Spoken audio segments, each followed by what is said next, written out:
पृथ्वी हमारी माता है, जिस पर हम जन्म लेते हैं, बड़े होते हैं। इसकी छाती पर हल चलाकर अन्न उगाते हैं।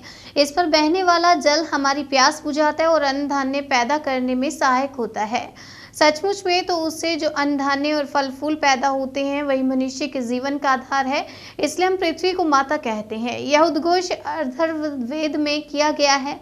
हिंदू जीवन दर्शन में सृष्टि की और मनुष्य की उत्पत्ति पंचतत्वों से मानी गई है। वे पंचतत्व हैं: आकाश, वायु, अग्नि, जल और पृथ्वी। देश का नीति निर्धारण हमारी संस्कृति, भूमि और वातावरण के अनुकूल होनी चाहिए। नीति निर्धारण में वैज्ञानिकों और उसका उपयोग करने वाले या प्रभावित होने वाले किसानों का भी सहयोग लिया जाना चाहिए। यदि नीतियों को बचाने में और उसको बढ़ावा देने में समाज का सहयोग लिया जाए, तो वे नीतियां जनहित में होंगी और समाज उसका सहर्ष पालन भी करेगा। ऐसी वाई हितकारक नीतियां इस देश में सुव्यवस्था निर्माण करेंगी, समृद्धि लाएंगी और समाज का जीवन मंगलमय हो जाएगा।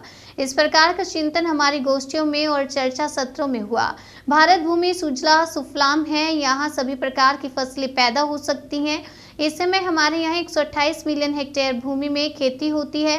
पूरी भूमि के लगभग 23% भूमि पर वन प्रांतर है। शेष में पहाड़, तालाब, रास्ते, गांव और शहर। खरीफ और रबी ऋतुओं की फसलों को मिलाकर 140 से 142 मिलियन हेक्टेयर भूभाग पर खेती होती है। बाग बगीचे, फल, सब्जी और फूलों का उत्पादन अलग होता है। इसी प्रकार गाय, भैंस इत्यादि जानवरों से दूध का उत्पादन होता है, जो हमारी संस्कृति का अभिन्न अंग है। इस उद्देश्य को लेकर 12 राष्ट्रीय गोष्ठी आयोजित की गई। भारतीय चिंतन में प्रकृति के संदर्भ में एक विशिष्ट दृष्टि है।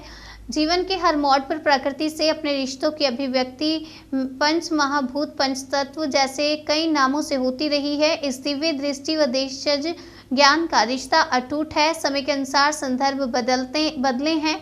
बहुत से बाह्य कारणों से उनके प्रति दृष्टिकोण भी बदला है।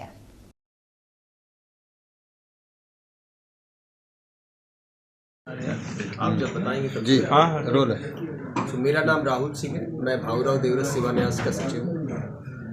हम पृथ्वी तत्व के ऊपर 7, 8, 9 जनवरी को यहाँ पे एक अंतर्राष्ट्रीय संगोष्ठी का आयोजन कर रहे हैं। इसको जो है काशी हिंदू विश्वविद्यालय, भारत सरकार का कृषि मंत्रालय, भारतीय किसान संघ, ग्राम विकास गतिविधि, अक्षय कृषि परिवार और भाऊराव देवरस सेवा न्यास मिल के इसका आयोजन कर रहे हैं। इसमें देश भर से कृषि वैज्ञानिक, कृषि के प्रयोग करने वाले कृषक, नीति निर्धारण करने वाले लोग, स्पिरिचुअल लीडर्स, ये सब इसमें शामिल होंगे।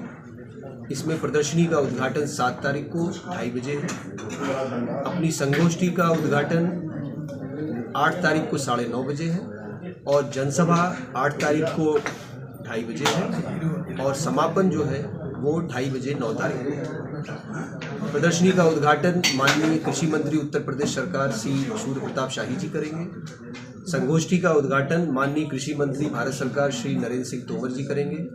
जनसभा को माननीय मुख्यमंत्री श्री योगी आदित्यनाथ जी संबोधित करेंगे और जो समापन का भाषण है वो राष्ट्रीय स्वयंसेवक संघ के पूर्व सरकार्यवाह माननीय भैया जी जोशी करेंगे और काशी हिंदू विश्वविद्यालय के कुलपति श्री प्रोफेसर सुधीर जैन उनकी अध्यक्षता में उनका अध्यक्षीय भाषण होगा। इसमें जो स्पिरिचुअल लीडर्स हैं वो कार सिद्धेश्वर जी महाराज हैं, जिनका भूमि पे बहुत अध्ययन है, और श्री ज्ञानेश्वर दास जी महाराज जो कि गुजरात से हैं, वो दोनों लोग इसको संबोधित करेंगे।